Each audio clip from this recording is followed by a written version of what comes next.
بسم اللہ الرحمن الرحیم۔ حضرت علی المرتضیٰ رضی اللہ تعالی عنہ کے قبول اسلام کا واقعہ۔ حضرت سیدنا علی المرتضیٰ رضی اللہ تعالی عنہ کے قبول اسلام کے بارے میں مروی ہے کہ حضرت علی المرتضیٰ رضی اللہ تعالی عنہ چونکہ حضور نبی کریم صلی اللہ علیہ وآلہ وسلم کے زیر سایہ پرورش پا رہے تھے، اس لیے آپ رضی اللہ تعالی نے جب حضور نبی کریم صلی اللہ علیہ وآلہ وسلم اور امیر المومنین حضرت سیدہ خدیجہ رضی اللہ تعالی کو عبادت میں مصروف دیکھا تو حضور نبی کریم صلی اللہ علیہ وآلہ وسلم سے دریافت کیا کہ آپ صلی اللہ علیہ وآلہ وسلم یہ کیا کر رہے ہیں؟ حضور نبی کریم صلی اللہ علیہ وآلہ وسلم نے فرمایا، ہم خدائے واحد کی عبادت کر رہے ہیں۔ حضرت سیدنا علی المرتضیٰ رضی اللہ تعالی عنہ نے دریافت کیا،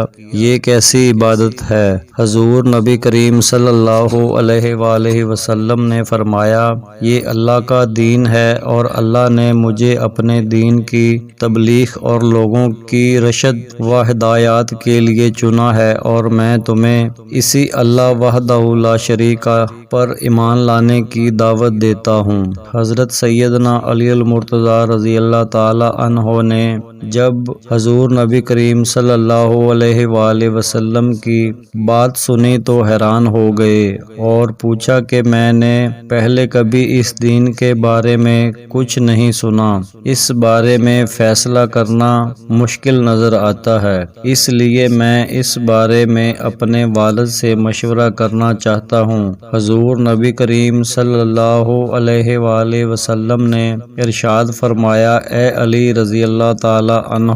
تمہیں اس بات کا حق حاصل ہے، لیکن ابھی تم اس بات کا ذکر کسی اور شخص سے نہ کرنا۔ حضرت سیدنا علی المرتضیٰ رضی اللہ تعالی عنہ نے حضور صلی اللہ علیہ وآلہ وسلم سے وعدہ کیا کہ وہ اس بات کا ذکر کسی سے نہیں کریں گے۔ چنانچہ اس رات جب حضرت سیدنا علی المرتضیٰ رضی اللہ تعالی عنہ سونے کے لیے لیٹے تو وہ اس بات پر غور کرتے سو گئے۔ اللہ تبارک و تعالی نے آپ رضی اللہ تعالی عنہ کے قلب کو روشنی عطا فرمائی اور آپ رضی اللہ تعالی عنہ نے اپنے والد سے مشورہ کیے بغیر اگلے روز حضور نبی کریم صلی اللہ علیہ وآلہ وسلم کی خدمت اقدس میں حاضر ہو کر ان سے عرض کی کہ مجھے دائرہ اسلام میں داخل فرما لیں۔ حضور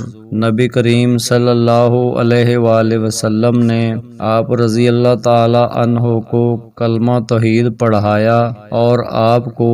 دائرہ اسلام میں داخل کیا۔